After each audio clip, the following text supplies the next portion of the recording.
We begin today a new section in Rambam, Hilchos Talmud Torah, the laws of learning Torah.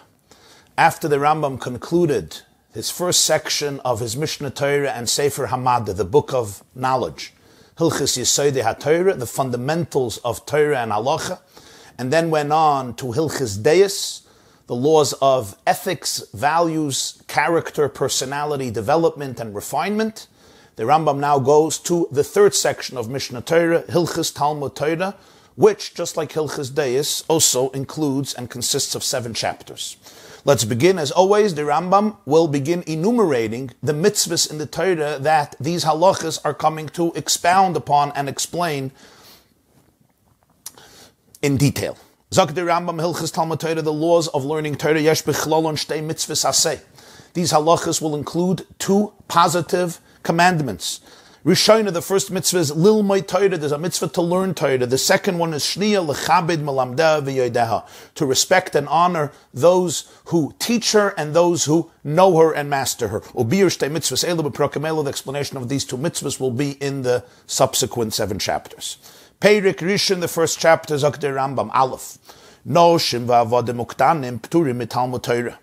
Women and slaves, when Jewish people would purchase servants, non-Jewish servants, who would assume a semi-Jewish status, which we're going to discuss much later in Rambam, the details, and ktanim, children, minors, pturim mitalmud Torah, they are exempt from the obligation of learning Torah, an obligation that spans throughout the human beings, the Jews' entire life, day and night, as we will see. They are exempt. Avol katan, however, a child, aviv chayiv l'lamdei Torah.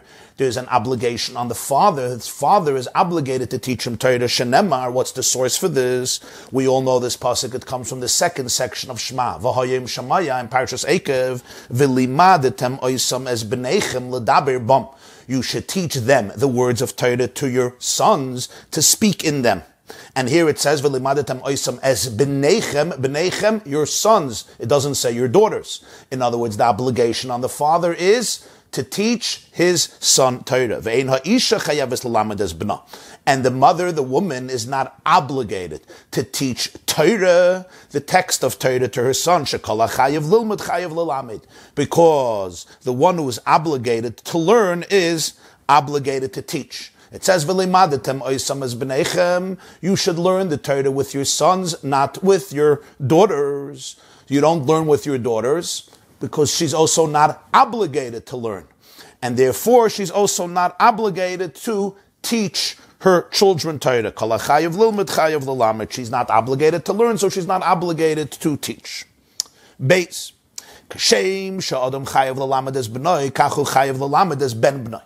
Just as the Torah gives one an obligation to teach his son Torah, he's also obligated to teach his grandson Torah. Shenemar, the pasuk says in Parshas Ve'eschanan, v'hoidaitam levanecha v'livnei vanecha. You should let them know, you should share them, what them? The words of Torah that were given on Har Sinai to your children, to your sons, livnei vanecha, and to the sons of your sons. So the mitzvah is to teach also your grandchildren. V'loi b'noyu ben b'noi belvad.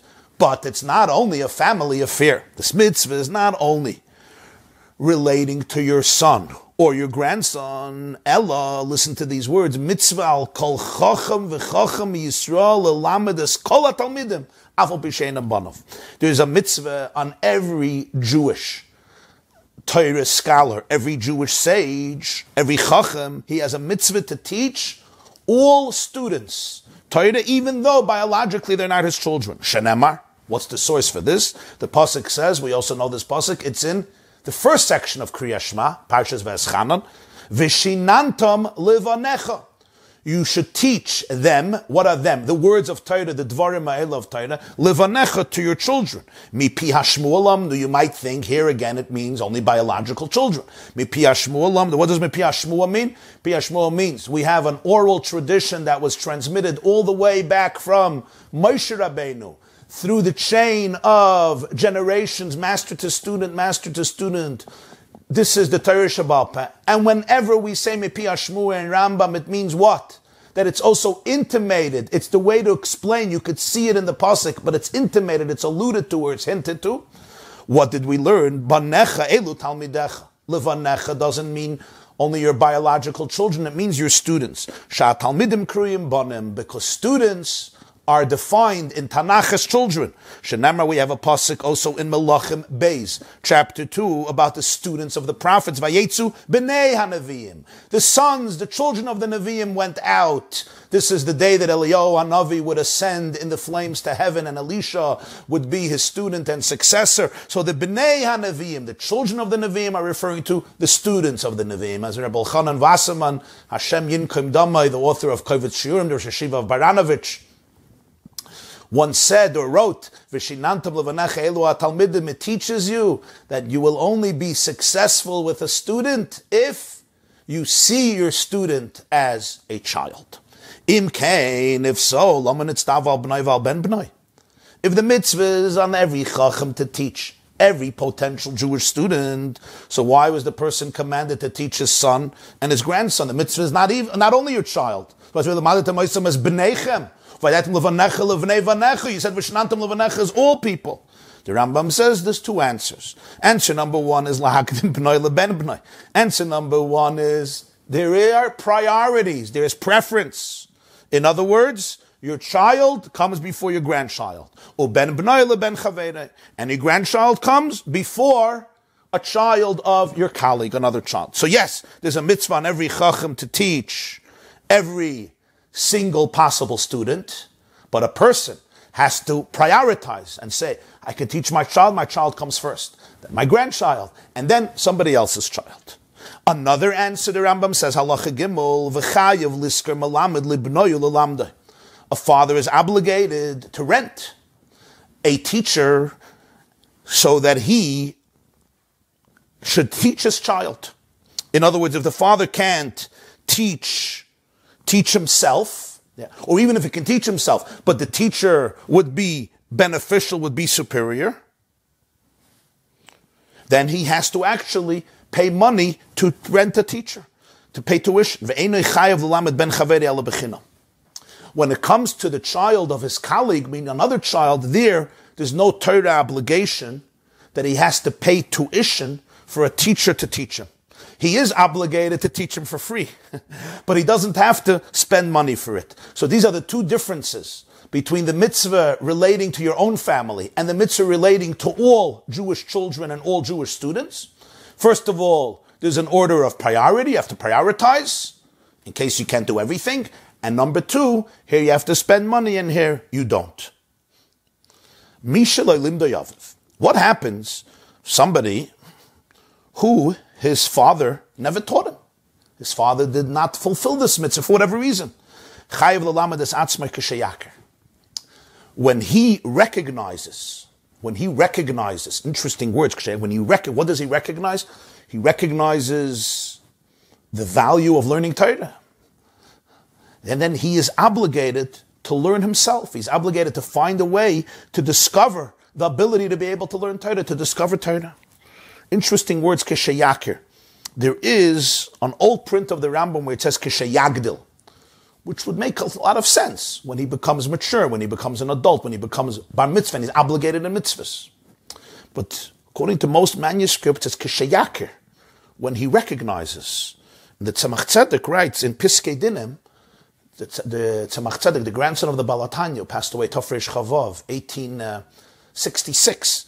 He has Piskei Dinim on the Tzemach Tzedek, and he brings a possibility that what the Rambam actually means is actually an unprecedented idea here. That a katan, the moment he recognizes the value of Torah, he's obligated to start learning himself, regardless of his father. And then it would mean that there would be a chiyuv on a child, which is absolutely unique. Shenemar, what's the source for this? Ulemadetem oisam ushmartem lasoisam. In Parshas V'eschana, Moshe Rabbeinu tells the Jewish people, you should learn them, you should learn the words of Torah, and you should observe them and guard them in order to perform them. So here you have a mitzvah saseh of learning Torah. My father didn't teach me. There was no vishinantam levanecha or v'lemadatem oisam as b'neichem. That's true. But I have a mitzvah, ulemadetem oisam ushmartem lasoisam. Learn them and keep them. And the Rambam adds, and similarly you find every place throughout the Torah and the Tanakh, that learning precedes action. Because study brings to action. Action doesn't bring to learning. In other words, when I learn, famous expression in Gemara Maseches Kedushin, Gadol Talmud Shamei V'Lidemaisa. Talmud, when I learn, I have the knowledge and the know-how and the appreciation, and it brings me to perform the actions based on the learning. But the actions don't necessarily bring to study. I have to study. Maisa doesn't bring to Talmud. What is the Rambam saying here? The pasuk says, you'll learn them, so you'll be able to keep them. Because Talmud is Mevi L'Dei Maisa. But Maisa is not Mevi L'Dei Talmud. And it seems that the reason the Rambam adds this, because maybe you could say that the mitzvah of learning Torah is only on the person who his father taught him. If his father didn't teach him, maybe I'm exempt from it. But the Rambam is saying, no, you're still obligated to learn Torah. So the Rambam proves that the mitzvah, ulamadatem oisam, is not only for somebody who learned with his father or with a teacher who his father hired. So now he's obligated to continue learning by himself. The Rambam says that's not pshat. He has to learn himself regardless of his father. What's his proof? His proof is, because it says, ulamadatem oisam ushmartem la'asoisam. Learn them, so you should be able to do them. Can a person do mitzvahs without learning? How can I do? And I'm obligated to do mitzvahs, even if my father didn't teach me Torah. So the Rambam is proving that what? That we see from here and everywhere else in Torah, that Talmud kaidem l'maisa. There cannot be maisa without Talmud. If there can be maisa without Talmud, and I'm obligated in mitzvahs, nobody said I'm not obligated in mitzvahs because my father didn't fulfill his obligation. So therefore, obviously, ulamadat ha'maisa means that I'm obligated to learn myself Torah, so I should be able to fulfill the mitzvahs. Why does the Rambam add the last words of ein ha'maisa mevi l'dei Talmud? Why is that relevant? It could be that the Rambam is adding another aspect here, and that is that we see in the whole Torah that Talmud has something so grand and so great about it that it's greater than all of the mitzvahs. And that's where the Rambam says, you see everywhere that Talmud comes before Maisa. Because once you have Talmud and you have Maisa. But Maisa doesn't come before Talmud because Maisa doesn't bring to Talmud. Talmud brings to Maisa. So the Rambam is saying you see a Yisoid in the Kol HaTorah Kula that Talmud is Kaidem LaMaisa. So this means that Talmud is so much grander and so much greater than Maisa. So if a Jew is obligated in Maisa, certainly this Jew is obligated also in Talmud. And therefore even if his father didn't teach him, he's obligated to learn himself. Continues the Rambam, Halacha Dalid, Hayo Hulul M'Torah V'Yesh Ben. What happens if the father himself had to learn Torah, but he also has a son, Lil Torah, to learn Torah? So here is the issue. It's either a question of money, if he's going to go and work in order to be able to provide money that his child should be able to learn by a teacher, he won't be able to learn. Or even if he wants to teach himself, perhaps the question is, should he learn himself or should he teach his child? So the Rambam says, Hu kaidem lebnoi. The learning of the father precedes the learning of the child. Even though he has a mitzvah to teach his child, but first and foremost, he has a mitzvah on himself to learn Torah.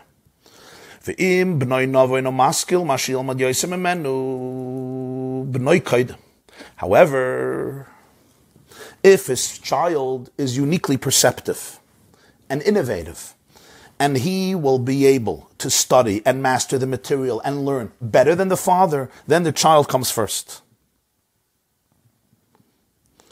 And therefore, let the father go work and support the son to learn. But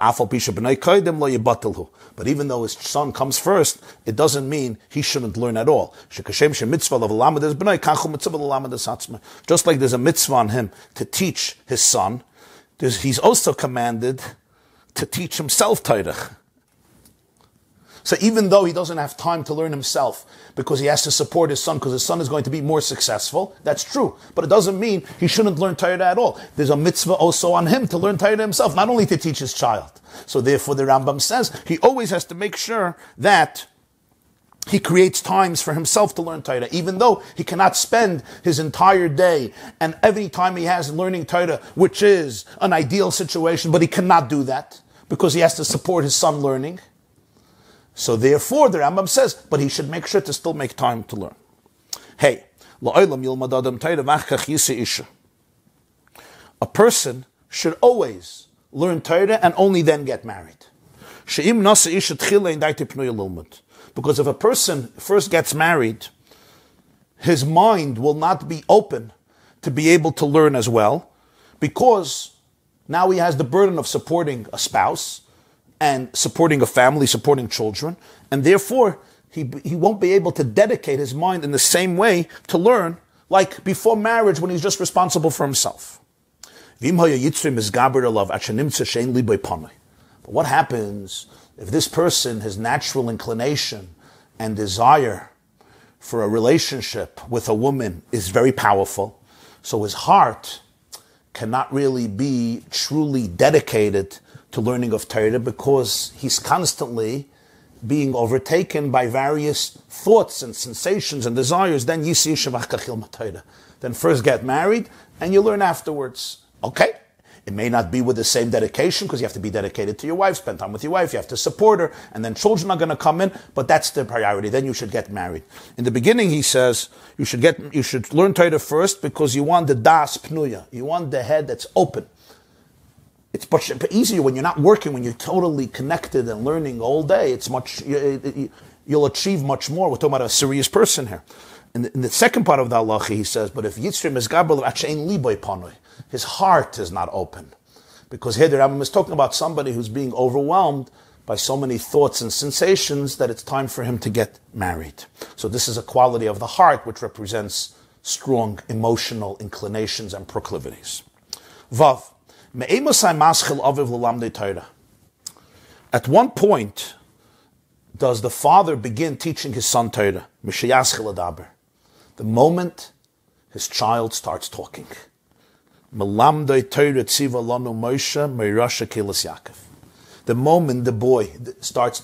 child starts talking, the father teaches him the pasuk at the end of the Torah, Parshas V'zois HaBracha, Dvarim Lamed Gimel, Torah tziva lanu Moshe Merasha Keles Yaakov. The Torah was commanded to us by Moshe. It's an inheritance for the whole community of Yaakov.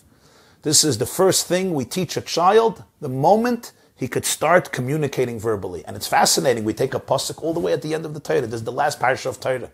But take a look at the nature of the pasuk. What's the pasuk? Torah was given to us by Moshe. Moirasha, it's a Yerusha, it's an inheritance for the whole community of Yaakov. What's the definition of a Yerusha? An inheritance is something that applies to a minor and an adult in an identical fashion, and even an infant who's only 1 day old. Let's say an infant had a father, and the father passed away, and he left $10 billion. The infant is still 1 day old, or 1 week old, or 1 month old. Legally, he becomes the full heir, and now he owns the $10 billion. Yes, he's 1 day old. He's not aware and cognizant of it. He certainly can't deal with the money. We do have to appoint an apotropos, somebody, an agent representing the interests of the infant to guard the money until he or she becomes an adult and they can handle the money. But that's all in terms of administering it. But who is the owner? Who is the legal owner? The infant who's 1 day old. Torah tziva lanu Moshe, Moirasha kehilas Yaakov. It's a Yerusha to every single Jew, even if he just started to speak. That's the first pasuk we teach him. Upasuk rishon meparsha Shema. The father also teaches him the first pasuk of Shema, which is Ve'eschanan, which is earlier in the Torah. Shema Yisrael Hashem Elokeinu, Hashem Echad.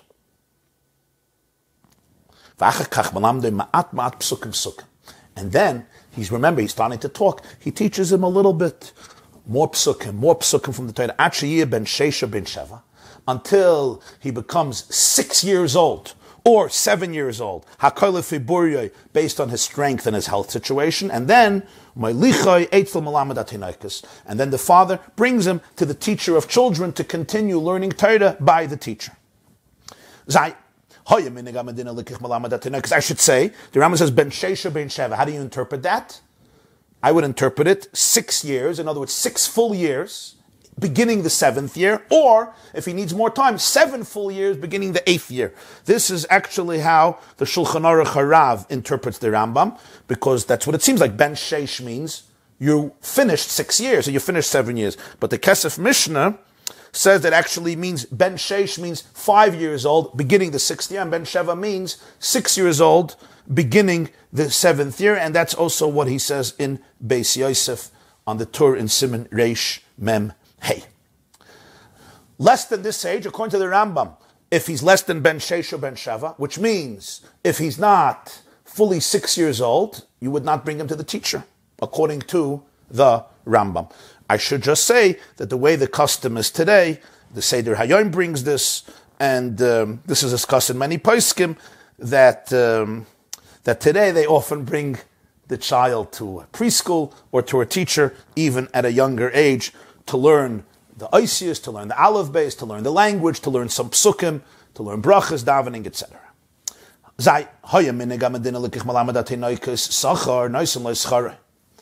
If the custom in this place was that the teacher gets money, he gets a wage for teaching, so then the father has to give him a wage, has to give him money. Like the Rambam said earlier in Halacha Gimel, that part of the obligation of a father is that he has to pay tuition for a teacher. The father is obligated to pay tuition to the teacher until his son knows the whole Torah Shebiksav. That's 24 Svarim, Bereishis Shmos Vayikra Bamidbar Dvarim, and then all the Svarim of the prophets and the writings. As we will soon see, it's Torah Shebiksav, not Torah Shebal Peh. Malkum Shenago L'Lamed Torah Shebiksav B'Schar, Mutter L'Lamed B'Schar. A place where the custom is that you teach Torah Shebiksav for money, you're allowed to teach for money. Torah Shebal Peh Asel L'Lamed B'Schar. It's an amazing halacha. Torah Shebal Peh, you're not allowed to teach for money. Nothing to do if it's tradition of the place or not. If it's a tradition of the place, it's a wrong tradition, it's a wrong custom. Torah Shebiksav, the different places. Some they took money, some they didn't. Torah Shebal Peh, you're not allowed to. Why? Shenemar, the pasuk says, Parshas V'eschan, and Moshe Rabbeinu speaks to the Jews the last weeks of his life. Re'ei limadati eschem chukim u'mishpatim kasher tzivani Hashem Elokai v'gomer. See, I have taught you the statutes and the laws just like Hashem has taught me, just like Hashem has instructed me. So Chazal say, interesting expression is, see, I have taught you like Hashem has taught me. Mani b'chinam l'madati, af atem b'chinam l'madatem imeni. Just like I learned for free. The Rebbeinu Shalom didn't charge me money for him to teach me. He taught me for free. And that's what I did with you. I did not charge you money to teach you. I have taught you for 40 years Torah for free. When you teach for generations, the mitzvah of teaching Torah Shebal Peh is bechinam. It's to do it for free, just like you learned from me for free. God did not charge me. I did not charge you. You do not charge your students. And this is talking about Torah Shebal Peh. Hashem has taught me chukim u'mishpatim ezvani Hashem Elokai. So for Torah Shebal Peh, you're not allowed to charge. Lo matzah mishi elamdei bechinam. What happens if you can't find anybody who's going to teach you Torah Shebal Peh for free? Or your child? Then you lamed b'schar. Then hire somebody and pay them money to learn Torah Shebal Peh. Shenemar, the pasuk says in Mishlei Chav Gimel, emes knei. Truth, sometimes you have to buy. If the only way to acquire truth is through paying for it, buy it. If you have to pay somebody to teach you, or your child, Torah Shebal Peh, buy it. Now I think, okay, if you taught me for money, so now I'm going to teach somebody else for money. Talmud loymar va'al timker. Don't sell truth. Buy truth. Don't sell it. If the only way you can get truth is by paying, pay. Now you want to sell it, don't sell it. Give it, don't sell it. From here we learn it's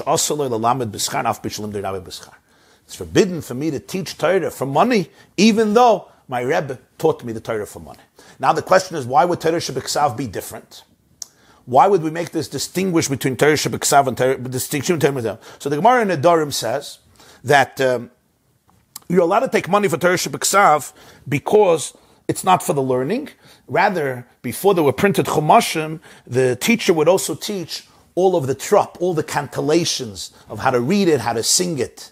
That's what he's taking money for. And the second explanation is, usually Torah Shebiksav you learn when you're a child, and a child needs protection. So you're paying the teacher, I don't want to use the word babysitting service, it's not babysitting, but you're paying the teacher to nurture the child, to take care of the child, to protect the child. You're dealing with a 6-year-old, with a 7-year-old, with an 8-year-old, with a 9-year-old, a 10-year-old, etc. So therefore you're paying the child not for the Torah, you're paying the child for what? for taking care of the child's physical needs and protecting them and making sure they're fine and they're doing well and disciplining them when necessary, etc. However, Torah Shabbal Peh is already, you're paying just for Torah. For Torah, you don't take money. In other words, in principle, we see here the halacha. You do not teach Torah for money. That's the principle. It's an issur to teach. If I have no other choice, I'm going to pay for it because I have to buy truth. But I'm not allowed to sell truth. Now you're all wondering, so what's going on in the world today? Why are the yeshivas charging tuition? So we all understand the answer for this. And the Shulchan Aruch discusses this in Siman Reish Mem Vav, that today the minhag is that people teach Torah Shabbal Peh for a wage as well. And the reason is because if not, they're going to have to go get another job. They do have to support their family. So therefore, you're paying what's called schar batala. When I'm teaching your child Gemara, or I'm teaching your child Mishnayos, which is Torah Shabbal Peh, I cannot have another job at that time. This is the job I'm doing. And I also have to support my family. And it's taking me away from other work. So we're paying the schar batala, compensation for the fact that you're not working in another job or another profession. That's the foundation of the reason that today money is charged and tuition is charged, sometimes high tuition, for Torah Shabbal Peh. But we see here fundamentally the principle, it's a fascinating principle. Hashem says, for Torah you don't charge money. It's fundamentally wrong. Because why? Because it belongs to the person. You may have the schus to teach it to them, to help them discover it, but it belongs to them. As the Gemara says in Nida, every child in the womb of its mother, learns the whole Torah. Hashem taught Moshe for free. Moshe taught the Jews for free. This is not something that somebody owns, and therefore I want money for it. It just doesn't work that way. That's not Torah. It's the wrong approach to Torah. Even today, when we pay tuition, or we pay a tutor, I pay somebody to teach me, or whatever it is, it's only because I'm taking them away from another field of work. But it's not for teaching Torah. And this has a lot of ramifications in halacha and in hashkafa and in our approach to learning and especially to teaching, to pedagogy, to communication, to mentoring, etc. Ches. Kol ishmi Yisrael chayav b'talmud Torah. Every Jewish man is obligated to learn Torah. Bein ani, whether he's poor. Bein asher, whether he's wealthy. Bein shalom begufi, whether he's healthy. Bein bal yisurin, whether he has illnesses and pain. Bein bacher, whether he's young. Bein shal yazak and gadol shetoshesh koicha, whether he's a very old man and his strength has already faded. Afilu ani amechazer al apsachim. Even a poor man, he's so poor he goes from door to door to collect money. Vafilu bal isho banim. Now the last stage is even somebody who's married and has children, which means his life is stressful and sometimes overwhelming. He has to make ends meet. That's his last description. He's obligated to establish time to learn Torah both during the day hours and during the night hours. Shenemar, Pasuk says in Yehoshua, Perek Aleph, you should toil in Torah by day and by night. From here we see that there's an obligation to establish permanent fixed times to learn Torah by day and by night. Somebody asked the question, why does the Rambam not say this by every mitzvah? He should say, you know who has to put on tefillin? A poor man and a rich man. You know who has to celebrate Shabbos? A poor man and a rich man and an old man and a young man. Why suddenly here does the Rambam say this? It seems to me because essentially the mitzvah of Torah is to use every possible moment that I have to be able to learn Torah. But if somebody is going from door to door collecting money, he needs food to eat. If somebody is older and weaker, so he doesn't have the same strength and the same ability for concentration. If somebody is a Bal Yisurim, right? So the Rambam says everybody is mechuyev in Talmud Torah. Whatever the situation is, you have to be able to create time in the morning or at night, by day and by night, to learn Torah. And that's regardless. Yes, the person who's healthier, the person who's younger, can dedicate much more time for Torah and much more focus in on the learning much more. But the Rambam here is saying, regardless, Torah is essentially a very interesting mitzvah. Because for one person, they fulfill the mitzvah of Torah by learning 18 hours a day. And the other person fulfills the mitzvah of learning Torah by learning a half an hour a day. It depends on your circumstances. Balatanya has a whole famous maimer in Torah, an incredible maimer on Purim, how that works. What's the meaning of that? We learned it once. But in any case, so it's something that's very, very relative. It's very different. Sukkah, but he has the mitzvah of Sukkah, but he has the mitzvah of Tefillin, but he has the mitzvah to fast in Yom Kippur, but he has the mitzvah to eat matzah and Pesach to Rosh Hashanah. The fact that I'm poor, that I'm rich, okay. Hopefully I'll become rich one day. But here it's actually a very relative issue. So the Rambam says, whatever the issue is, there's a mitzvah to learn Torah as much as you can and know the whole Torah. But regardless, I have to make time every single day, by day and by night, to learn Torah. So mitzvah that not everybody is aware of. You have a mitzvah, min ha-Torah, to make time every day and every night to learn Torah. Halacha tes, a little history.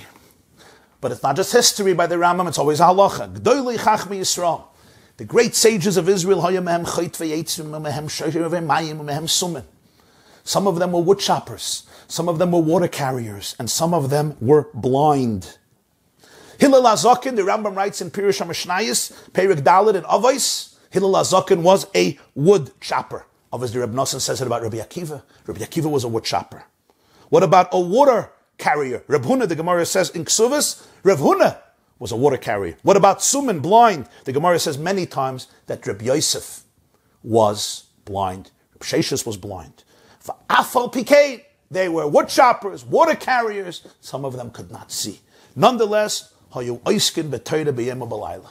They were immersed in learning Torah during the day and during the night. Vehei Miklal Matikei Hashmua Ish Mipiyish Ad Moshe Rabbeinu. Now the Rambam takes us back to his introduction. Matikei Hashmua means those who were transmitting the Shmua, the body of the oral tradition, student from master, master from a previous master, from a previous master, in a long, uninterrupted chain till Moshe Rabbeinu.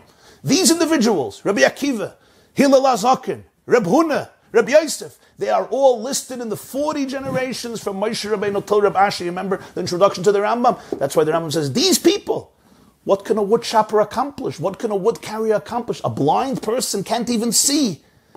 The Rambam teaches us here halacha, how Jews looked at Torah, how they related to Torah, and the democratic nature of Torah. You have a person, he's drawing water. It's a hard job. It's a hard physical labor.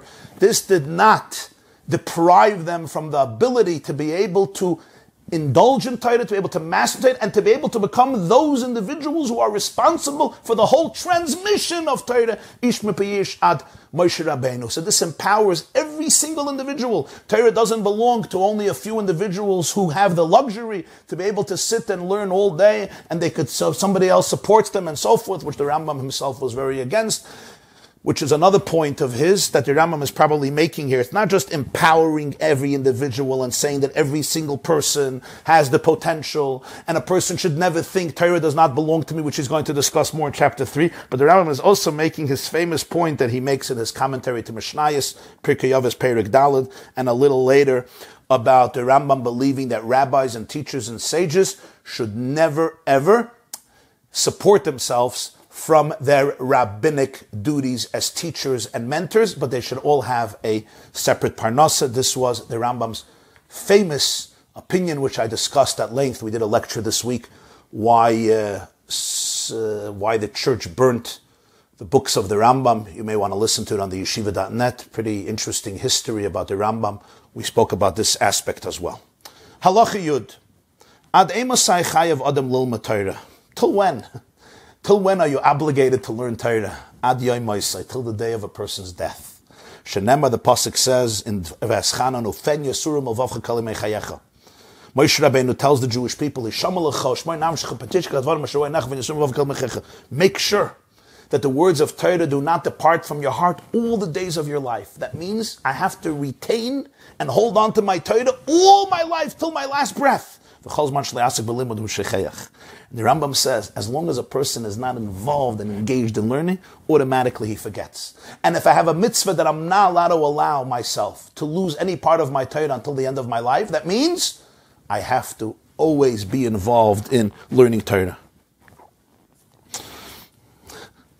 Somebody asked the question, why doesn't the Rambam say this about every mitzvah? You have to put on tefillin till the day of your death. You have to eat kosher till the day of your death. You have to celebrate Shabbos till the day of your death. You have to daven till the day of your death. Why does it come? Why is it by learning Torah? It could be, I'm not sure, but it could be. Let's say you have that brilliant genius who learned Torah their whole life. They learned Torah their whole life, and they mastered it. They mastered it. Of course, it's infinite, so there's always layers that you didn't master. But the body of Torah, to a significant degree, they mastered it. So this person might think, okay, now I could retire and take vacation. So the Rambam says no. If I'm not involved in learning, I forget it. In other words, you can't be passive with Torah. If I'm not actively climbing the ladder and learning, things just get lost. Yud Aleph. A person has to divide the time of his learning into three. Shlish b'Torah shebeksav, shlish b'Torah shebal peh, u'shlish yavin v'yaskel acheris davar mereshisei. A third dedicated to Torah shebeksav. That's the Tanakh, what we would call the Pentateuch and the other books of the prophets and the writings. A third is Torah shebal peh. Torah shebal peh would be like Mishnayos, Brises, Tosefta. Basically, all of the oral halachas that were transmitted, they're not written in Chumash, but they were transmitted orally and then recorded in the major texts of Torah Shebal Peh. Ushlish, and then another third is dedicated for something else. Yavin v'yaskel acheris davar merishisai. You're going to understand and delve into to understand the end from the beginning. Meaning, you become a master and understand the system of halacha, the theory of halacha, how every halacha developed and where it was derived from. The last point, you go trace it back to the early point, the whole development of halacha. V'yotzi davar midavar. You should also be able to derive one law from another law, one idea from another idea. V'yedam davar l'davar. And you also could compare principles and ideas and halachas to each other. You should delve in to become a master on the formula and the methodology, the midos, the 13 midos that Moshe Rabbeinu gave the Jewish people, through which you can expound and elaborate and understand the methodology of Torah. Until this person masters all the principles of these formulas, and how you can extract from these principles everything that is permissible, everything that's forbidden, and all of the other halachas from the things you already learned in the second category, which is Torah Shebal Peh, which was transmitted. This, in one word, is called Talmud or Gemara. Some manuscripts have the word Gemara. This is basically what Gemara is. When you learn Gemara, whether it's Bavli or Yerushalmi, and much of the literature that develops the Gemara is basically this. So basically you have three elements. You have Torah Shebeksav, that's the written Torah. You have Torah Shebal Peh, which is the oral tradition of Torah in terms of halacha. And then you have the Gemara, the Talmud, which is, if I could use this example, the back end of the lahavdol of the computer program. We have the front end, which is basically the bottom line. For ignoramuses like me, I get onto the computer, I'm a dummy, and I know I press enter, and this is what happens. I put in this email address, and you get the email. But there is the back end. The back end is the mechanism, the engineering, how it was built, understanding the foundations, the fundamentals of it, the basics. This is called Gemara. The Rambam says this is a third of your time. Ketzat. What does this mean practically? Yud Beis. Haya bal umnus. If somebody is a craftsman, he has a trade. So he was engaged in work 3 hours a day and engaged in learning Torah 9 hours a day. So you have 9 hours, 3 hours Torah Shebeksav, 3 hours Torah Shebal Peh. And you have another 3 hours. You use your mind and you really allow yourself to become intellectually rigorous to understand one idea from another idea. In other words, the concept of Gemara, where you have a certain principle stated in Torah, and from there you can derive this halacha and this idea, this insight. What about Divrei Kabbalah? Divrei Kabbalah is Nevi'im and Ksuvim. That's all part of Torah Shebeksav. Uperushim b'chlal Torah Shebal Peh. What about the Midrashim? Where's Medrash? Medrash explains Psukim of Chumash, explains Psukim of Nevi'im. It's not halacha. It can have stories, it can have explanations. The Rambam says that's part of Torah Shebal Peh. V'inyonis hanikrois pardes b'chlal Talmud. What if you're learning Hashkafa? What if you're learning Kabbalah? What if you're learning Musa? What if you're learning Chassidus? What if you're learning Ma'aseh Merkava? The Rambam discussed Hilchos Talmud Torah, the first chapter is Ma'aseh Merkava. The secrets of divinity. Understanding spirituality, spiritual disciplines. Or Ma'aseh Bereshis, understanding creation from a Torah perspective. This is B'chal Talmud. This is the third category. This is Talmud. This is the back end of Judaism, the theology of Judaism, the depth. You have the theology of halacha, you have the theology of hashkafa. You have the back end of Judaism in terms of legalities, you have the back end of Judaism in terms of understanding what is Judaism, what is Yiddishkeit. That would be Pardes, that's all Talmud. So you have here the fascinating obligation of how we divide our study of Torah. Torah Shebeksav, Torah Shebal Peh, and Gemara, which includes Pardes. Torah Shebeksav includes Nach. Torah Shebal Peh includes all of the Medrashim that explain the Psukim. Bameh, the Balatanya writes, Shulchan Aruch Rav Hilchos Talmud Torah, that today you have the halachas of Shulchan Aruch. That would be part of Torah Shebal Peh, because you have halachas, it's clear, even though the Rambam was written before Shulchan Aruch. But what would Rambam be? Which part would be Rambam? Which one? Chevra, which one would Rambam be? Rambam would be Torah Shebal Peh. Of course, the Rambam says you learn Torah Shebeksav and then you learn Ma'asev, which is Torah Shebal Peh. Of course, some of the Shiurim we try to bring in some of the third category, which is Talmud. This is an extraordinary halach. This is in the beginning, when you started to learn. When you really grew in your wisdom, and you don't need to learn any more Torah Shebeksav. Why? You know it backwards and forwards. And you don't have to always engage in Torah Shebal Peh because you mastered all of the Mishnayos and the Brises and the Tosefta and Shulchan Aruch. You know all the halachas. You should still make times that you go through Torah Shebeksav and you go through all of the traditions of Torah Shebal Peh, so you should not forget anything, not from Torah Shebeksav and not from halacha. And then the rest of the time you should dedicate exclusively to Talmud, of course, all based on the expansiveness of your heart and the nature and the fabric of your mind and perceptiveness. Yud Gimel. I have to give a tiny, small introduction to halacha Yud Gimel, which is the last halacha, so that it should not be misunderstood. You do have to understand that the Rambam lived in the 12th century. Appreciate the fact that for thousands of years, women outside of Judaism were seen not only as second-class citizens, but some of the great Greek and Roman philosophers actually believed that women are completely under the ownership of their husbands, like a car, like a piece of real estate, like a computer. They also believe the same as children. In fact, some of the great Greek philosophers, who the Rambam admired as philosophers, but in this obviously differed, believed that actually, and you'll forgive me, I'm just quoting Aristotle and other Greek philosophers, that the feminine is actually a distortion of the ideal human being. It's a human being in lesser form. All of this is antithetical to the very principles of Judaism, which was a revolution that people still don't appreciate 3,500 years ago, that the human being, woman and man equally, were both carved in the image of God and have equal sanctity. You could take a look at Parshas Bereshis. Adam, Zachor, Nekeva, Bara, Oisam, B'Tselem, Elokim. Both together are in the image of God. That's in terms of creation. In terms of revelation, the second fundamental aspect of Judaism, Har Sinai, Parshas Yisro, Torah was given to men and women equally. Not only that, when Hashem tells Moshe to give the Torah, he says, first, teach the fundamentals of Torah to the women, and then v'sagad l'bnei Yisrael. So the two pillars of Judaism, creation and revelation, see men and women as different, but equal. Meaning, everyone has their distinct role, but equal in the famous expression of the Gemara in Kedushin, Hishva hakasav isha le'ish l'chol mitzvah shabbat. The Torah was given to men and to women equally. The third component, which is the Shekhinah coming into the world, the Mishkan, women actually preceded the men. Vayavayu anashim al anashim. They came before the men. They gave much more than the men.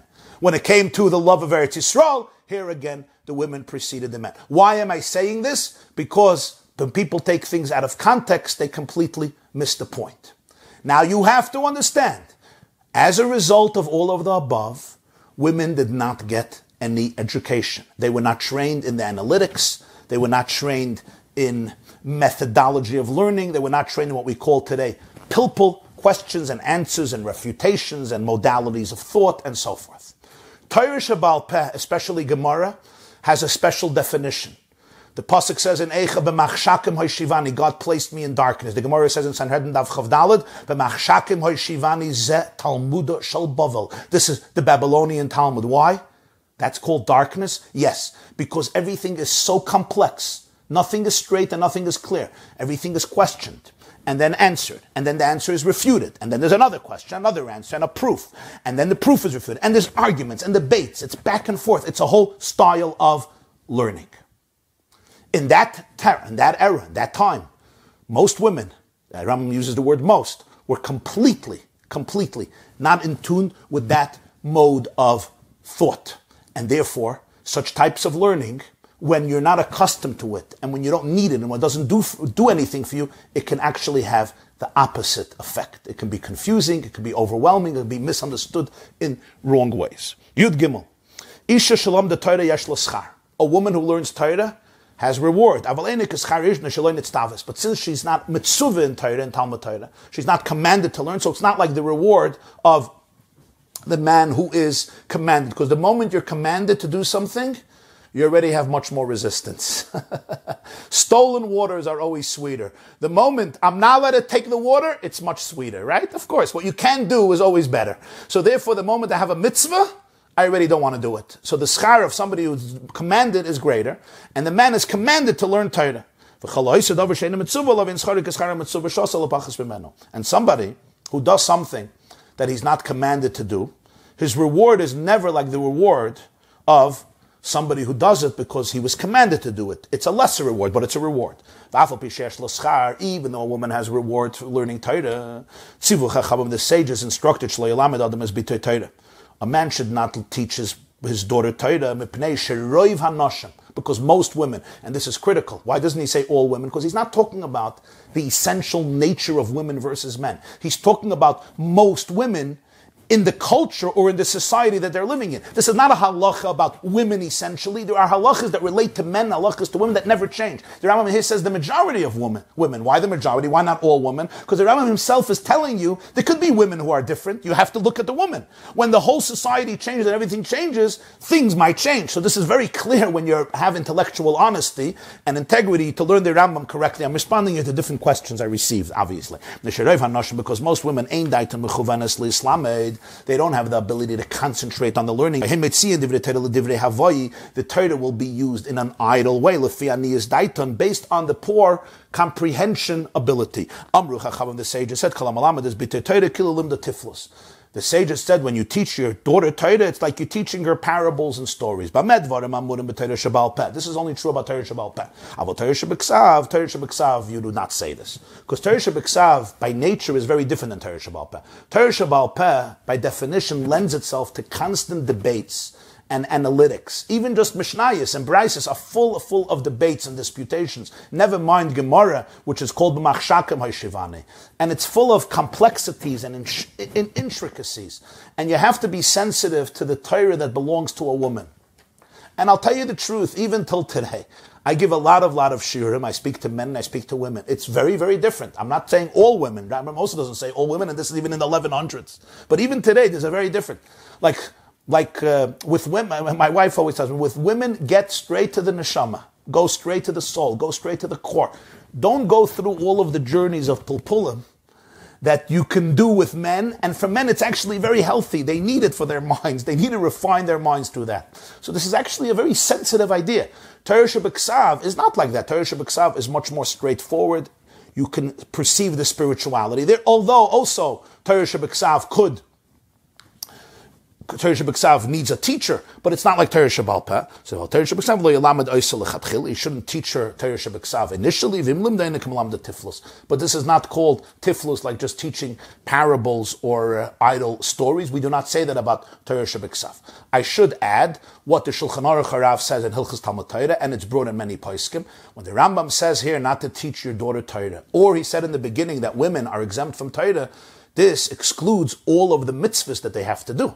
Because you cannot do any mitzvahs if you don't learn how to do them, like the Rambam himself said. So if a woman has a lot of mitzvahs, and there are many mitzvahs that women are obligated in, so then the woman has to be taught and learn all of the Torah that relates to the mitzvahs. It's not an obligation to learn Torah in and of itself, but it's an obligation to learn Torah as a preparatory, as a preparation, and a foundation to be able to observe all the mitzvahs. Now remember, that includes 365 negative mitzvahs. It includes all positive mitzvahs that are not bound in time.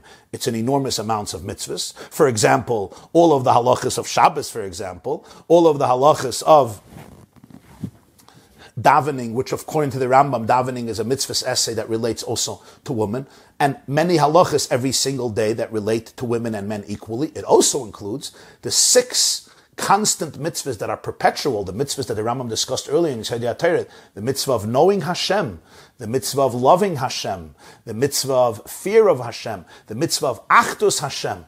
So basically this includes the entire literature of Yiddishkeit that deals with hashkafa and pnimiyus HaTorah, and having an appreciation of the foundations of reality and creation. This relates to men and women equally.